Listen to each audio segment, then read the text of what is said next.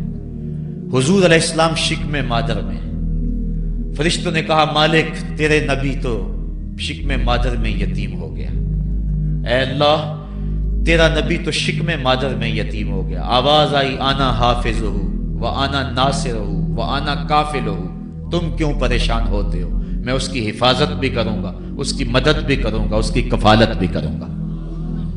حضرت آمنہ سلام اللہ علیہا کے دل میں یہ خیال تھا کہ میں اپنے شوہر نامدار جس کے چہرے کو ابھی میں نے جی بھر کے دیکھا بھی نہیں تھا اس کی قبر پہ جاؤں، لیکن جو امانت تھی اس امانت کے تقاضے ان کو اس سفر سے روکتے رہے، حتیٰ کہ حضور کی ولادت ہوئی۔ آقا کریم کی عمر جب 6 سال ہوئی تو اب ان کے دل میں یہ جذبے اور یہ احساس اجاگر ہوا اور یہ جذبہ بڑھ گیا کہ میں جاؤں اور اپنے شوہر نامدار کی قبر پہ حاضر ہوں۔ حضرت آمنہ سلام اللہ علیہا آپ اپنے نونہال فرزند کو لے کر ام ایمن جو کہ حضرت عبداللہ کی کنیز تھیں ان کو لے کر آپ پہنچے مدینہ المنورہ۔ کچھ عرصہ گزارا، اللہ کے محبوب علیہ السلام کو کسی یہودی نے دیکھا تو اس نے یہ خبر گرم کر دی کہ وہ جو موعود نبی ہے جس کا وعدہ ہماری سابقہ کتابوں میں ہے وہ یہی ہے۔ لوگ جوق در جوق دیکھنے آنے لگے تو حضرت آمنہ پریشان ہوئی اور جلدی سے وہ مکے کی طرف عازم سفر ہوئی۔ ابھی مکے سے 150 کلومیٹر کا فاصلہ باقی تھا کہ ابوا کے مقام پر حضرت آمنہ سلام اللہ علیہا کو سخت بخار ہو گیا اور حضرت آمنہ سمجھی کہ یہ میرا بخار جان لیوا ثابت ہوگا، تو انہوں نے ام ایمن کو بلایا، کہا لگتا ہے کہ یہ بخار میری موت کا باعث بنے گا، میں تمہیں وصیت کرتی ہوں کہ میرے بیٹے کو بحفاظت امیر قریش عبد المطلب تک پہنچا دینا۔ اور اس کے بعد حضور کو حضرت آمنہ نے بلایا، اپنے سامنے بٹھایا، سر پہ ہاتھ رکھا۔ حضرت آمنہ حضور سے کچھ باتیں کرنا چاہ رہی تھی۔ وادی ابوا کے اندر یہ منظر بڑا دلگداز تھا۔ حضرت آمنہ نے اب حضور کے سر پہ ہاتھ رکھا اور روتے ہوئے کہا، آنکھیں چھلکنے لگی، کہا بیٹا ہر نئی چیز نے پرانی ہو جانا ہے اور ہر باقی نے فنا ہو جانا ہے، میں بھی جا رہی ہوں، وذکر باک و ولد تو تہرا، لیکن سنو میرا ذکر نہیں مٹے گا، میں تیرے جیسا پاکیزہ بیٹا چھوڑ کے جا رہی ہوں۔ یہ آخری لفظ تھے حضرت آمنہ سلام اللہ علیہا کے۔ اس کے بعد حضرت آمنہ سلام اللہ علیہا آخری ہچکی لی اور حضور سے ماں بھی جدا ہو گئی۔ آقا کریم علیہ السلام نے اپنی والدہ کو وہاں دفن کیا، ام ایمن کے ساتھ مل کے جیسے بھی ہو سکا۔ وہ کیا کسی نے کہا تھا تجھے کن پھولوں سے ہم کفن دیں، تو جدا ہی ایسے موسموں میں ہوا جب درختوں کے ہاتھ پھولوں سے خالی تھے۔ آقا کریم کی آنکھیں چھم چھم برس رہی ہیں۔ حضرت ام ایمن حضور کو اپنے ساتھ چمٹا لیا اور مکہ المکرمہ پہنچ کے حضور کے دادا کے سپرد کیا۔ 2 سال تک وہ حضور علیہ السلام کو اپنی کفالت میں انہوں نے رکھا۔ کعبۃ اللہ کے سائے میں ان کی مسند بچتی تھی، اور ان کے بیٹوں میں سے اور قوم کے کسی فرد کو یہ ہمت نہیں ہوتی تھی کہ اس مسند کے اوپر بیٹھے، دور ہٹ کے بیٹھتے تھے، لیکن حضور جب آتے تو اس مسند کے اوپر چڑھ کے بیٹھ جاتے۔ حضور کے چچا اور حضور کے دیگر عزیز و اقارب کہتے کہ بیٹا نہ چڑھو، تو حضرت عبد المطلب کہتے رہنے دو، یہ بڑی شان والا بیٹا ہے۔ ان سے محبت کرتے، ان کو اپنے ساتھ سلاتے۔ 8 سال کی حضور کی عمر ہوئی کہ امیر قریش کا بھی انتقال ہو گیا۔ ابن حشام نے لکھا ہے کہ جب امیر قریش کا انتقال ہوا تو سوگ میں مکے کے بازار بند ہو گئے، پورا شہر جنازے میں امٹ آیا، لیکن 8 سال کا بچہ تھا، بلک بلک کے رو رہا تھا۔ آج وہ سایہ بھی اٹھ گیا۔ پھر چچا کی کفالت میں گئے، اور انہوں نے جس انداز سے کفالت کی اور محبتوں کا ثبوت دیا، وہ الفتوں کی ایک لمبی داستان ہے۔ 40 سال کی عمر ہوئی تو اللہ تعالیٰ نے حضور علیہ السلام کو نبوت کی ذمہ داریوں کے اعلان اور لوگوں تک پیغام حق کے ابلاغ کا حکم دیا۔ آقا کریم علیہ السلام جب پیغام حق لے کر میدان میں آئے تو گلی کوچوں اور بازاروں کے اندر مخالفتیں، نکتہ چینیاں، ناموافق حالات کے جکڑ اور مخالفتوں کی آندیاں چلنے لگیں۔ ابھی آپ سن رہے تھے کہ حضرت بلال حبشی کے ساتھ کیا سلوک کیا جاتا رہا، کس انداز کے ساتھ ان کے سینے پہ پتھر رکھ دیا جاتا۔ حضرت خباب بن ارد کے ساتھ کون سا سلوک کیا جاتا رہا، کون کون سے دکھ تھے جو روانہ رکھے گئے۔ حضرت زنیرہ، ان کے گلے کے اندر کوڑا ڈال کر کوڑے کی رسی کو تاؤ دیے گئے، یہاں تک کہ ان کی آنکھیں باہر آ گئیں اور آنکھوں کی روشنی جاتی رہی۔ ابو جہل بولا اب بلانا اپنے محمد کو جو تیری آنکھوں کی روشنی کو واپس کرے۔ زنیرہ نے ہاتھ پھیلا لیے اور کہا عرش کے رب، میں ان آنکھوں کا نور کیا میرے بدن کے ٹکڑے ٹکڑے ہو جاتے، کبھی بھی تیرے سے زندگی نہ مانگتی، لیکن اب تیرے نبی کی عزت کا سوال ہے، میری آنکھوں کی روشنی واپس کر دے۔ روایات میں آتا ہے کہ اللہ نے حضرت زنیرہ کی آنکھوں کی روشنی واپس کر دی۔ تکلیفیں آئیں، دکھ آئے۔ مکے کے چوک کے اندر حضرت سمیہ کو نیزہ مار کر ابو جہل نے شہید کیا۔ یہ اسلام کی پہلی شہیدہ تھی جن کا خون مکے کے ریگزار کے اندر گرا۔ حضرت یاسر کو شہید کیا گیا۔ یہ حضرت عمار ابن یاسر کے والد تھے، اور سمیہ حضرت عمار ابن یاسر کی والدہ ماجدہ تھی۔ حضرت عمار ابن یاسر کو تختہ سیتم پہ رکھا گیا اور انہیں کوڑوں سے ان کی تواضع کی گئی۔ آقا کریم آئے، عمار ابن یاسر دکھوں اور اذیتوں میں سے 2-4 تھے۔ آقا کریم نے سر پہ ہاتھ رکھا اور کہا صبرن آل یاسر، صبرن آل یاسر، ان موعدکم الجنہ۔ کہا آل یاسر صبر کرو، آل یاسر صبر کرو، میں تمہیں جنت کا وعدہ دیتا ہوں۔ تکلیفیں آئیں، دکھ سہے۔ اس راستے کے اندر مکے کی گلیوں میں حضور کے ساتھ جو سلوک ہوا کون بھول سکتا ہے۔ کبھی کانٹے بچھ رہے ہیں، کبھی حضور کی راہوں میں گڑھے کھودے جا رہے ہیں، کبھی اوجریاں ڈالی جا رہی ہیں بدن اطہر کے اوپر۔ ابو لہب اپنے گھر کا کوڑا اٹھا کر حضور کی دہلیز پہ ڈال جاتا ہے۔ عقبہ بن ابی معیط حضور کے گلے کے اندر کپڑا ڈال کے اس کو تاؤ دیتا ہے۔ حضور فرماتے ہیں جتنے دکھ اس نے مجھے دیے کسی نے نہیں دیے۔ اذیتوں کی داستانیں رقم ہو رہی ہیں۔ آقا کریم علیہ السلام کے شفیق چچا بھی انتقال کر جاتے ہیں۔ جب گھر آتے تو اپنی زوجہ حضرت خدیجۃ الکبریٰ سے دکھڑے کہتے، وہ بھی انتقال کر جاتی ہیں۔ اس سال کا نام عام الحزن رکھا جاتا ہے، دکھوں کا سال، مصیبتوں کا سال۔ آقا کریم بہت دل برداشتہ ہوئے قوم سے، پھر سوچا چل طائف چلتا ہوں اور طائف والوں کو پیغام حق دیتا ہوں، شاید میری آواز پر وہ لبیک کہہ دیں۔ 1 مہینے کا سفر کر کے حضرت زید بن حارثہ کو ساتھ لے کر طائف پہنچے۔ ان کے 3 سردار تھے، عبد یالیل بن عمر، حبیب بن عمر اور مسعود بن عمر۔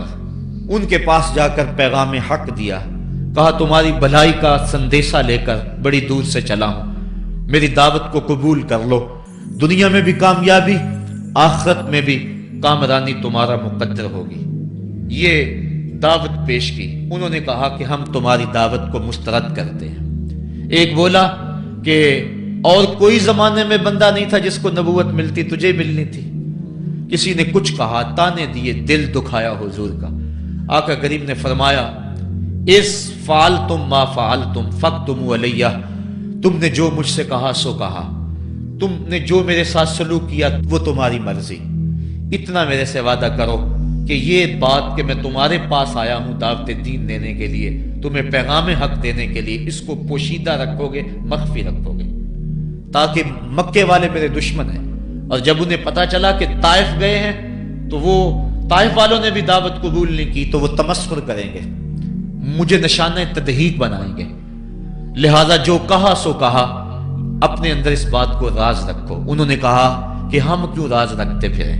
انہوں نے افشا کیا، بلکہ اوباشوں کے ہاتھوں میں پتھر دیے. حضرت ام المومنین سیدہ عائشہ صدیقہ رضی اللہ تعالی عنہ، محبوب کائنات، کہتی ہیں کہ ایک دن میں نے حضور سے پوچھا کہ آقا احد کے دن سے سخت دن بھی کبھی زندگی میں آپ پر آیا ہے؟ فرمایا ہاں عائشہ، جب طائف کے بازاروں میں تیری قوم نے مجھے پتھر مارے تھے تو یہ دن احد کے دن سے بھی سخت تھا. حضور فرماتے ہیں جب میں طائف سے باہر نکلا تو ان کے ہنڈے دو رویا کتاروں میں کھڑے تھے، ہاتھوں میں پتھر، اور میں درمیان سے گزرنے لگا تو وہ میرے پاؤں پہ پتھر مارتے. میں پاؤں اٹھا لیتا تو دوسرے پاؤں پہ پتھر مارتے. پھر میں شدت درد اور احساس کرب سے بیٹھ جاتا تو ان کے دو گنڈے آگے بڑھتے، مجھے کندھوں سے پکڑ کے اٹھاتے اور پھر مجھے پتھر مارتے. فرمایا اے عائشہ، یہ دن احد کے دن سے بھی سخت تھا جب تیری قوم نے طائف کے بازاروں میں مجھے پتھر مارے. آقا کریم علیہ السلام احد کے اندر جب حضور کے چچا شہید ہوئے، وہ دن بھی تاریخ اسلام کا دردناک دن ہے. آقا کے سر پہ پٹی بندھی ہوئی تھی، آنکھوں میں آنسو تھے اور بار بار پوچھتے تھے ما فعل امی، میرے چچا کی بات سناؤ. جب بتایا گیا حضور حضرت حمزہ شہید ہو گئے ہیں تو آقا کریم ان کی لاش پہ گئے، دیکھا کہ ان کا پیٹ چاک ہے، ان کی ناک کاٹ دی گئی ہے، ان کی زبان کاٹ دی گئی ہے، ان کا دل نکال لیا گیا ہے، ان کی آنکھوں میں نیزے چبھوئے گئے ہیں اور ان کے کان کاٹ لیے گئے ہیں. آقا کریم کی آنکھوں میں اشک تھے اور آقا کریم ما فعل امی، میرے چچا کا کیا ہوا. آقا کریم اپنی زبان پہ یہ لفظ لا رہے تھے. اور پھر جب حضرت صفی آئیں اور ان کے پاس دو کفن کے ٹکڑے تھے، دو کفن کے کپڑے تھے، جب حضرت امیر حمزہ کو کفن دیا جانے لگا، کہا 7 انصاری کی لاش پڑی ہوئی ہے، کہا انہیں بھی کفن دو. میرا حمزہ 2 کپڑوں میں اور اسے 1 کپڑا بھی نصیب نہ ہو. محمد عدل کرنے آیا ہے، انصاف کرنے آیا ہے. اب جب کپڑے پھیلائے گئے تو 1 کپڑا لمبا تھا، 1 کپڑا چھوٹا تھا. عرض کی حضور یہ جو بڑا کپڑا ہے یہ امیر حمزہ رضی اللہ تعالیٰ عنہ کو دے دیں اور چھوٹا انصاری کو دے دیں. کہا نہیں، میں انصاف کرنے آیا ہوں، قرعہ ڈال لو کس کے حصے میں کون سا کپڑا آتا ہے. اور جب قرعہ ڈالا گیا تو چھوٹا کپڑا حضرت امیر حمزہ کے حصے میں آیا اور بڑے کپڑے میں اس انصاری صحابی کو کفن دیا گیا. اب وہ کپڑا جب حضرت امیر حمزہ کا سر ڈھانپتے تھے تو پاؤں ننگے ہو جاتے، پاؤں ڈھانپتے تو سر ننگا ہو جاتا. آقا کریم فرمایا کپڑا سر کی طرف کر دو اور ازخر گھاس لے کر پاؤں کی طرف ڈال دو. اللہ کے محبوب علیہ السلام اس دن اتنے غم زدہ تھے کہ جب دوبارہ مدینے پہنچے تو حضور کو پکڑ کر خچر سے سواری سے اٹھا کر حضور کو جو ہے وہ نیچے رکھا گیا. سخت تکلیف میں تھے، دکھوں کی زندگی، طائف کے بازار، پھر مدینے کے اندر جب وہ ماحول آیا، خوبصورتیاں آ گئیں، روشنی آ گئیں، آسمان سے ہر دم نور اترنے لگا. وہ وقت گیا جب لوگ پتھر مارتے تھے، اب حکم ہو گیا خبردار میرے نبی کی آواز سے آواز بھی اونچی نہیں کرنی. خبردار تم نے میرے نبی سے کوئی مسئلہ پوچھنا ہے تو پہلے صدقہ لو، پھر فقیر ڈھونڈو، پھر خیرات کرو، پھر میرے نبی کی چوکھٹ پہ آؤ. تمہیں پتا چلے کہ کس چوکھٹ پہ آ رہے ہیں، کس در پہ آ رہے ہیں. آقا کریم علیہ السلام اس ماحول کے اندر گھر میں خوش ہیں، آنگن میں خوشیاں ہیں، پھول کھلے ہوئے ہیں. حضرت ابراہیم علیہ السلام حضور کے شہزادے حضور کی ران پہ بیٹھے ہوئے ہیں. حضرت امام حسین بھی دوڑتے دوڑتے آئے اور وہ بھی حضور کی ایک ران پہ بیٹھ گئے. حضور کبھی حسین کو دیکھتے ہیں، کبھی اپنے فرزند کو دیکھتے ہیں، کبھی حسین کو دیکھتے ہیں، کبھی حسین کے ماموں کو دیکھتے ہیں۔ حضرت ابراہیم اور حضرت امام حسین رضی اللہ تعالیٰ عنہ دونوں کو دیکھ کر اللہ کے محبوب خوش ہو رہے ہیں۔ فرشتہ نے اذن مانگا، آقا کریم نے اذن دیا۔ اس نے عرض کی حضور ان دو میں سے ایک کا اختیار ہے، ایک کو ایک کے بدلے میں قربانی دینا ہوگی۔ اب قربانیوں کی وہ حرم سے جو داستان چلی تھی وہ تسلسل ٹوٹنے نہیں پا رہا ہے، وہ تسلسل جاری ہے۔ حضور نے ایک نظر حضرت ابراہیم کو دیکھا اور پھر ایک نظر حضور نے حضرت امام حسین کو دیکھا، پھر حسین کو پکڑ کے سینے سے لگایا اور کہا میں اپنے اس بیٹے کو قربان کر رہا ہوں۔ چند دن کے بعد حضرت ابراہیم کا انتقال ہوا۔ حضور کو جب خبر پہنچی، آقا کریم کی آنکھیں آنسو برسا رہی تھی۔ وَأَيْنَ رسول اللہ تدمعان، حضور کی آنکھوں میں آنسو جاری تھے اور حضور اپنے بیٹے کے سرہانے بیٹھے، پیشانی پہ ہاتھ رکھا، کہا بیٹا آنکھیں رو رہی ہیں، دل غم زدہ ہے، لیکن زبان سے وہی کہوں گا جس سے رب راضی ہوگا۔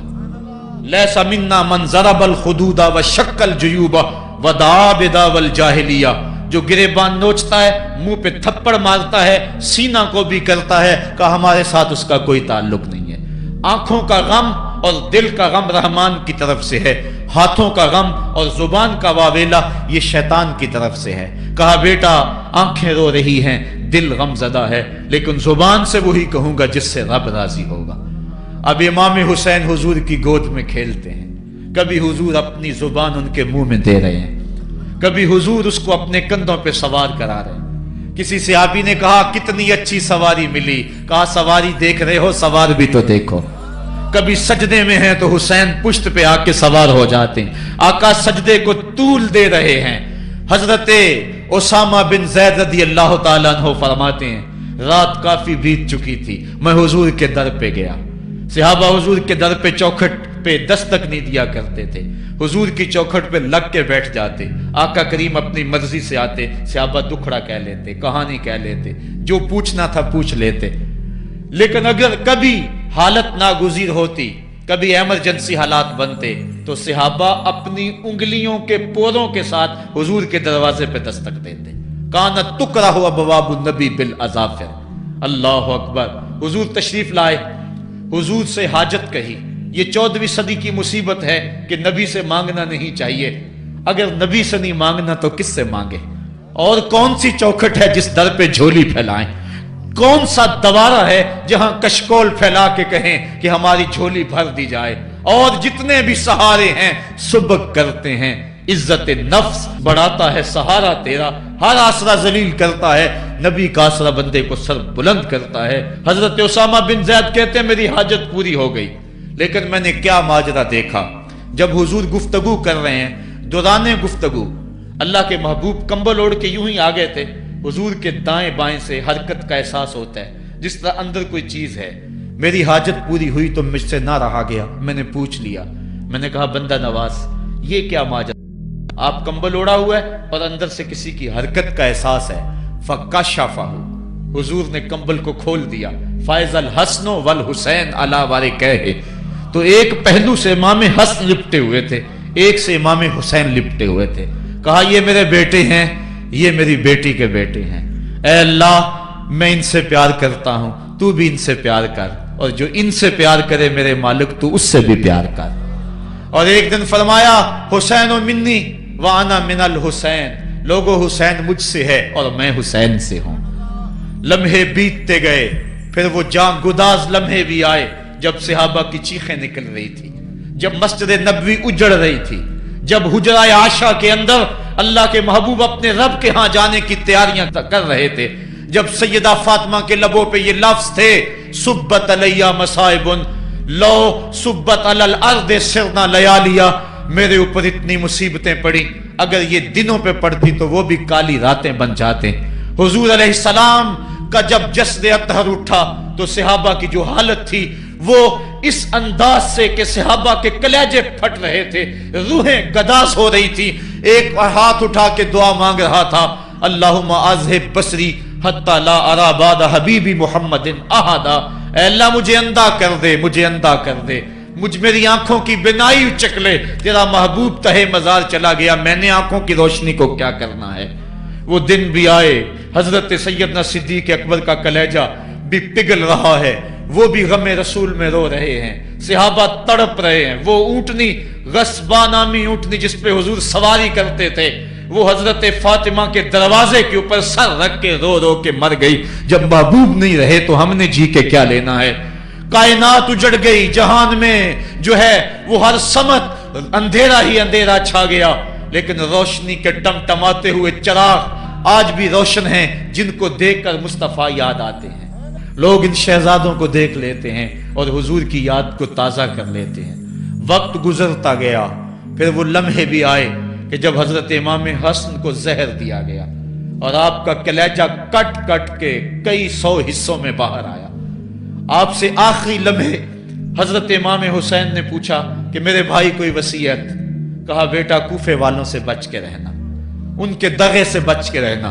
لمحے بیت گئے، 60 ہجری کو یزید تخت نشین ہوا، تخت نشین ہو گیا تھا، لیکن اس نے یہ چاہا کہ حضرت امام حسین رضی اللہ تعالی عنہ میرے لیے بیعت کر لیں، اور اس نے مدینے کے گورنر ولید بن عقبہ کو خط لکھا، اور خط کا مضمون یہ تھا کہ امام حسین کو بلاؤ اور میرے لیے بیعت لو، اور اگر وہ بیعت نہیں دیتے تو اس خط کے جواب کے ساتھ ان کا سر بھیج دو۔ ولید بن عتبہ محب اہل بیت تھا، اس نے رات کی کافی تاریکی کے اندر حضرت امام حسین رضی اللہ تعالیٰ عنہ کو پیغام بھیجا۔ حضرت امام حسین نے حضرت عبداللہ ابن زبیر سے مشورہ کیا، انہوں نے کہا اس وقت گورنر کا بلانا خیر نہیں، صبح جائیں گے۔ آپ فرمایا نہیں میں بھی جاتا ہوں۔ کچھ سواروں کو ساتھ لیا، کہا تم باہر کھڑے ہو جانا دارالامارت کے، اگر میں آواز دوں تو تم دوارے پلانگ کے اندر آ جانا۔ ولید بن عتبہ کے پاس امام حسین پہنچے، آپ نے کہا کہ سناؤ کیا معاملہ ہے؟ تو اس نے کہا کہ یہ خط ہے جو یزید نے بھیجا ہے۔ آپ نے فرمایا کہ میں صبح بتاؤں گا۔ ولید بن عتبہ نے کہا ٹھیک ہے۔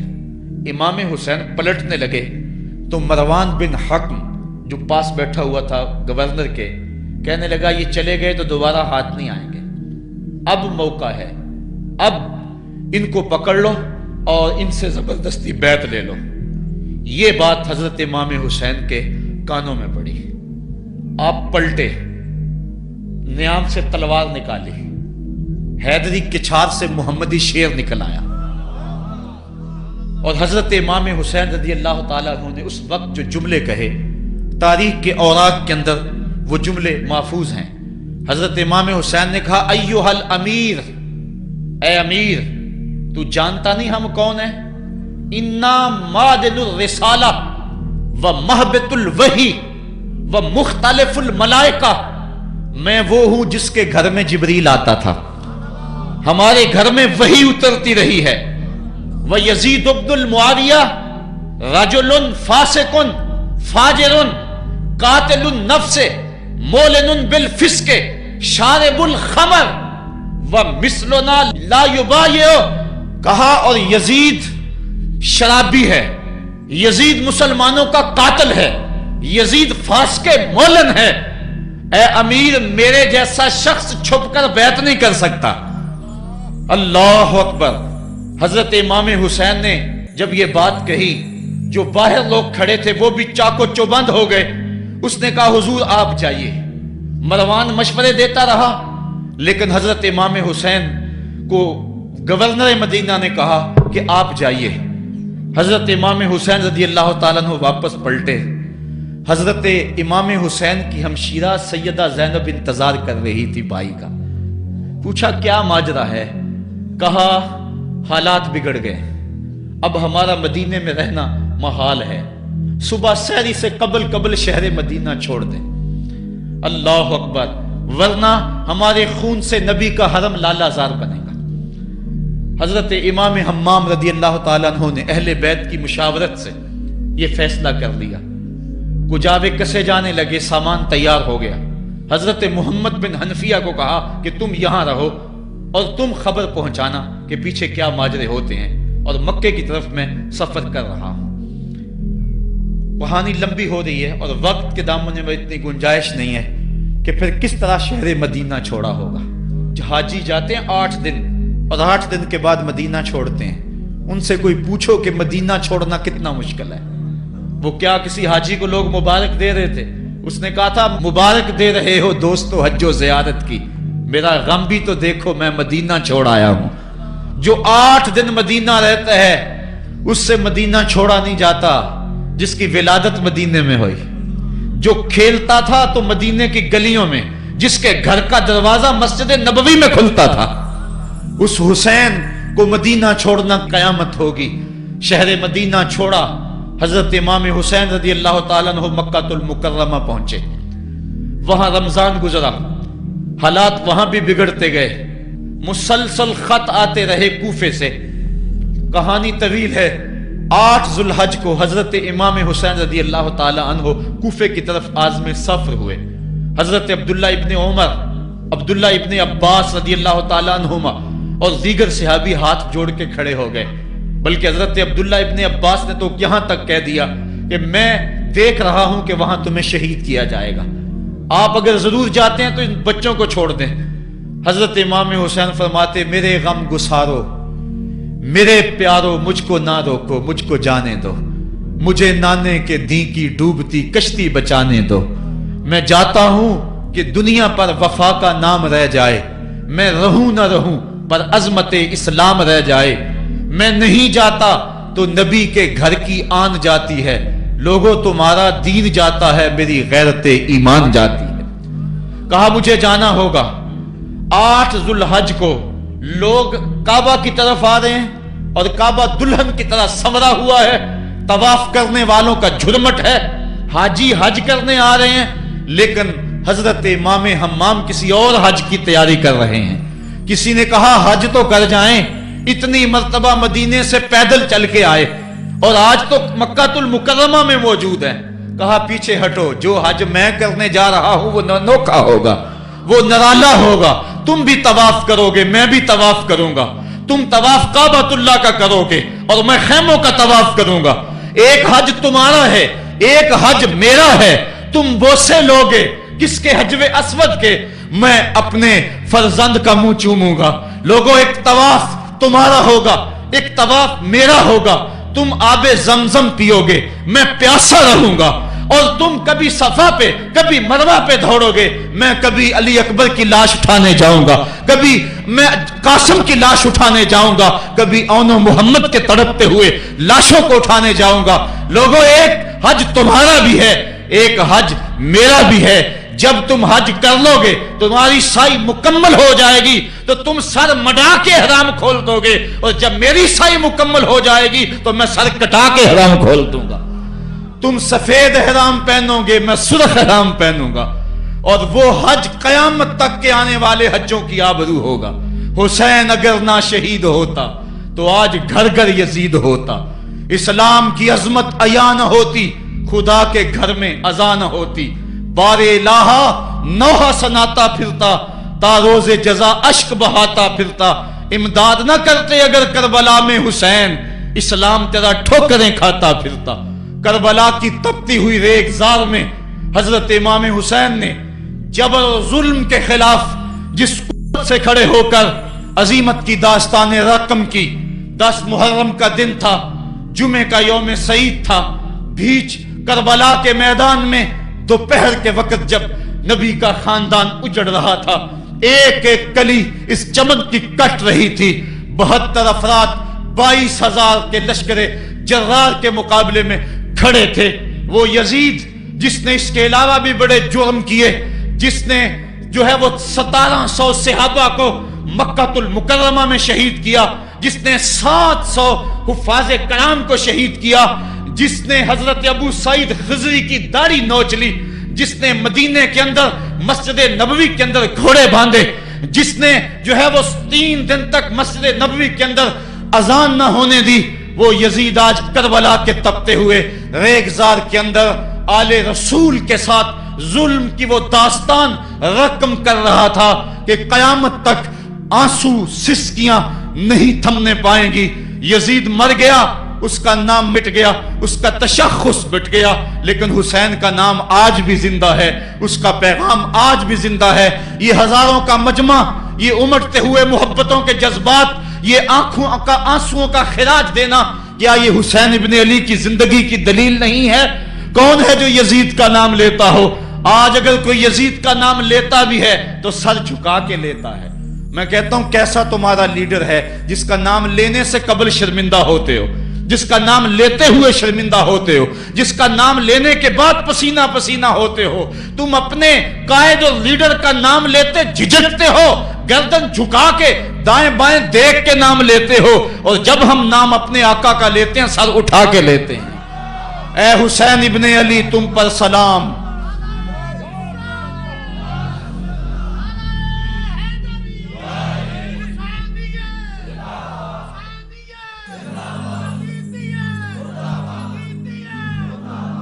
صاحبو، کربلا کا تپتا ہوا منظر ہے، اتنے دکھ آ گئے۔ حضرت سری سختی رضی اللہ تعالیٰ عنہ فرماتے ہیں کہ اللہ تعالیٰ نے جب کائنات کو بنایا، انسانوں کو تخلیق کیا، تو انسانوں کو پوچھا بتاؤ تم میرے ہوگے؟ سب نے کہا مالک ہم تیرے ہیں۔ لیکن جب دنیا کو پیدا کیا تو 9 حصے دنیا کی طرف ہو گئے، 1 حصہ اللہ کی طرف رہ گیا۔ پھر جب عقبہ کو پیدا کیا جو 10واں حصہ تھا، اس میں 9 حصے پھر آخرت کی طرف ہو گئے، جنت دوزخ کے لالچ میں ہو گئے، اور 1 حصہ صرف کہنے لگا نہ ہم جنت کو دیکھتے ہیں نہ دوزخ کو دیکھتے ہیں، مالک ہم تو تجھے دیکھتے ہیں۔ پھر جب اللہ تعالیٰ نے بلاؤں کو پیدا کیا، آزمائش اور امتحانوں کو پیدا کیا، تو 10ویں حصے کے اس 10ویں حصے میں پھر 9 حصے جو ہے وہ ہٹ گئے۔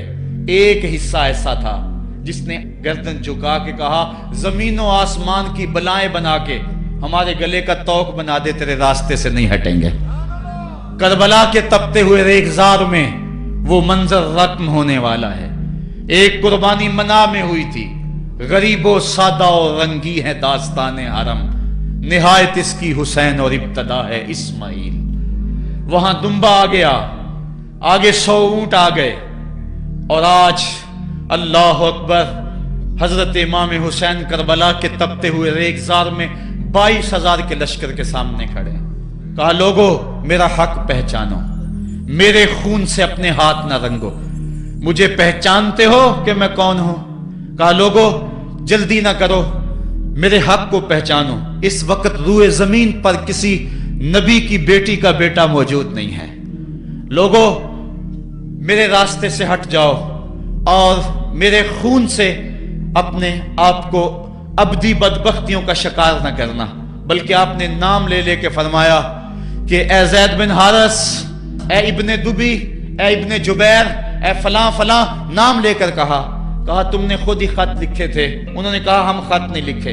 آپ نے وہ چمڑے کا تھیلا تھا اس کو الٹ دیا، کہا یہ تمہارے خط ہیں اور آج تم مکر گئے ہو۔ انہوں نے کہا کہ سیدھی بات ہے، یا تو بیعت کرو اور یا پھر مرنے کے لیے تیار ہو جاؤ۔ حضرت امام حسین نے کہا کیسی بات کرتے ہو، اگر میں نے بیعت کرنی ہوتی تو مدینہ کیوں چھوڑتا، اس جائے پناہ کو کیوں چھوڑتا؟ دولت کی تجوریاں کھول دی گئیں، پیشکشیں کی گئیں۔ حضرت امام حسین فرمایا یہ کبھی نہیں ہو سکتا، جس سے صرف حق ہی قبول ہو، یہی جس کا اصل اصول ہو، جو نہ بک سکے جو نہ جھک سکے، اسے کربلائیں ہی راز ہیں۔ پھر جبر کی آندھی چلی، ایک ایک کر کے جانثار راہ خدا میں قربان ہوتا گیا۔ پھر خاندان نبوت کی باری آئی، حضرت علی اکبر حضرت امام حسین کے جوان سال بیٹے راہ خدا میں جان پیش کرتے ہیں، بھتیجے قاسم رضی اللہ تعالیٰ عنہ جان قربان کرتے ہیں، حضرت عباس کے قلم ہوتے ہیں بازو، جو خود جا سکتے تھے وہ خود قربانی پیش کرتے ہیں۔ اور صاحبو اب یارہ نہیں، جو خود جا نہیں سکتے تھے آپ خود ہاتھوں پہ اٹھا کے فرات کے کنارے پہ لے جاتے ہیں۔ کہا جو آ سکتے تھے وہ تو قدموں پہ چل کے آ گئے، اور جو قدموں پہ نہیں چل سکتے تھے میں انہیں اٹھا کے لے آیا ہوں۔ پھر ایک 2 شاخہ تیر ہلکے اصغر میں پیوست ہوتا ہے، خون چلو میں دے کر آسمان کی طرف اچھالتے ہیں، اور پھر اللہ کی بارگاہ میں عرض کرتے ہیں ربنا تقبل منا ھذا القربان، میرے مالک حسین کی یہ قربانی بھی قبول فرما لے۔ یہ کام آسان نہیں ہے،